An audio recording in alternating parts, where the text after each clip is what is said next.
Hi, I'm Matt. And I'm Tom. And this isn't a park or a bench, this is a riverbank. This is the Thames Foreshore, just near Vauxhall. And we point it this way because Houses of Parliament, even as the light fades, even though the wind is from behind us, because Houses of Parliament. Attractive things, but I'm just going to point out the view that way is bloody amazing. Yes, we've got sunset going on. We can see the rain falling in the distance, so we're probably going to get wet for you. And that, good phrasing, and that is MI6 over there, or MI5, or whichever one James Bond works for. The one that got blown up in Skyfall. Yes, and in so many spoilers. Anyway, yes, it looks lovely that way, but that's not what we're here to talk about. No. Sooner or later, every vlog channel, and let's be honest, Matt, We're a vlog channel. that's what this is, does book reviews and recommendations and things you should read. And there is a reason for that. Because people are interested in that kind of thing. No, Amazon affiliate links. Yeah, no one's really interested in this kind of thing, but you're still watching. Apparently. What have you read recently that's good, Matt?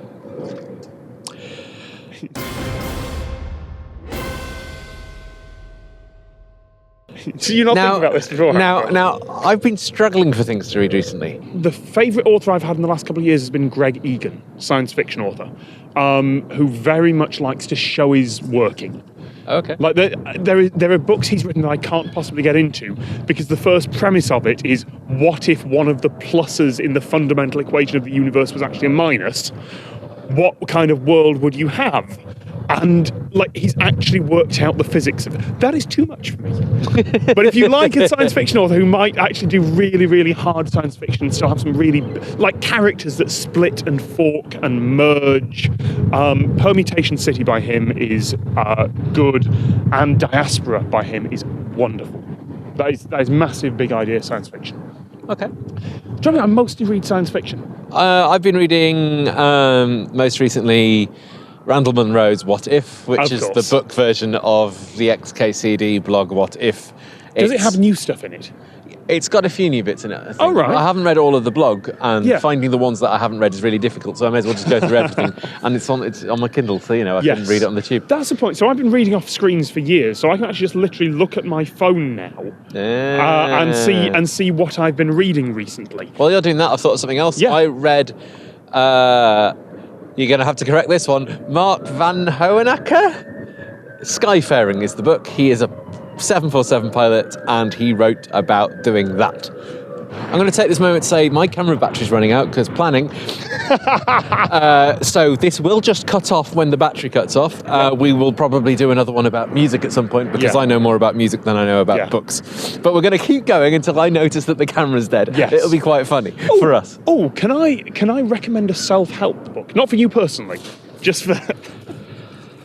Go on then. I need to look up the author, but the name is Difficult Conversations.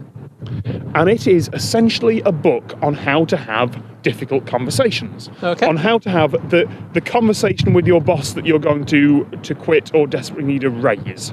Or Sheila Heen, Douglas Stone, Bruce Patton from Harvard.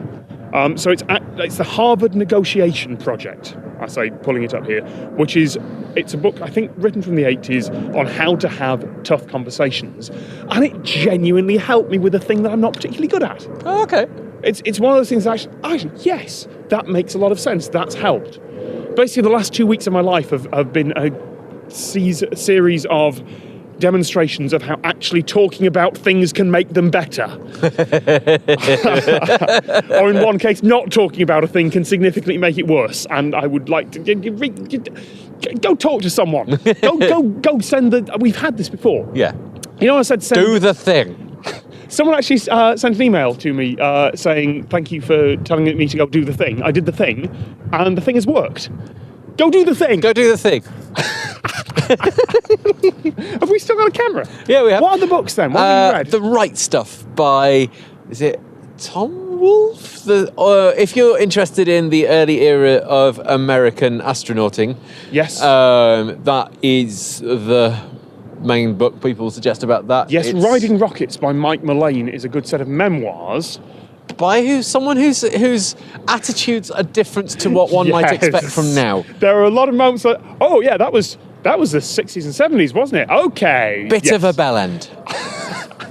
I'm like, somewhere we have enough reach, Matt. When we this is why I'm always worried that we might mention someone, and not that they'll be watching this, but someone who knows them might watch. But theoretically, his grandson or someone might be watching this, and we might have just described his grandfather or her grandfather as a bit of a bellend. But to be fair, it's a good book. I really enjoyed it.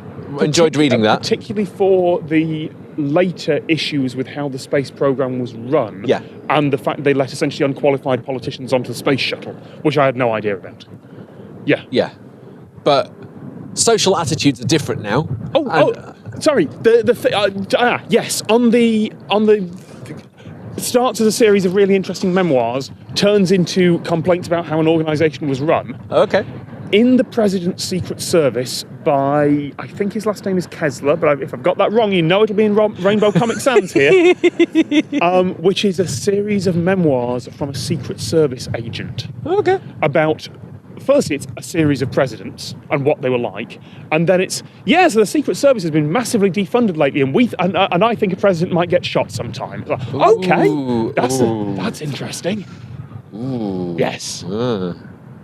Lots of noises coming out of my mouth. But that's basically that's the books there. That's a cough.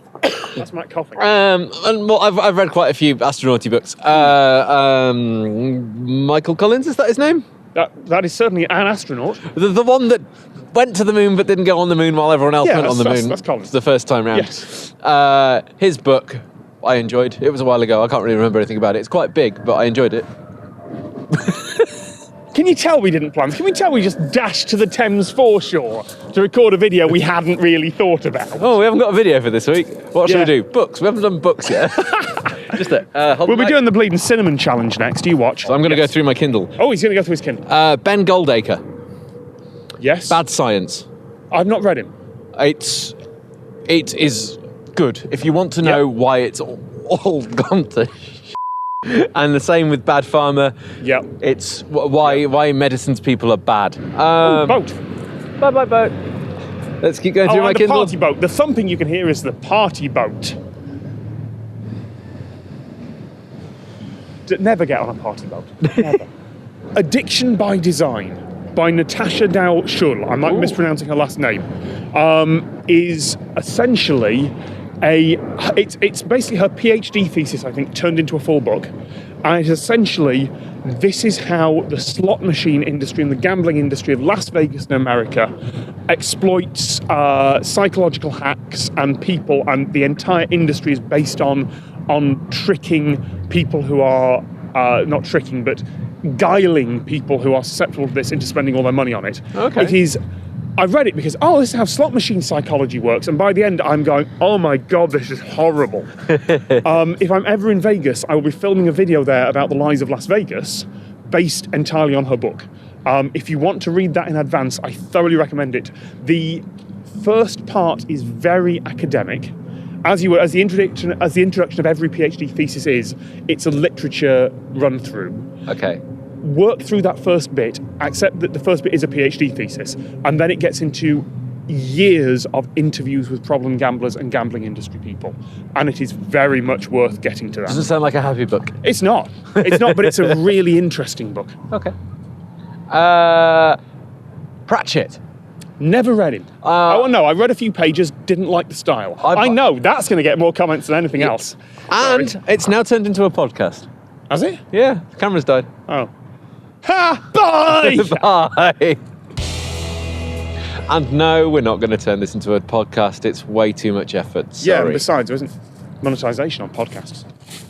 And there's the bit for the end of the credits.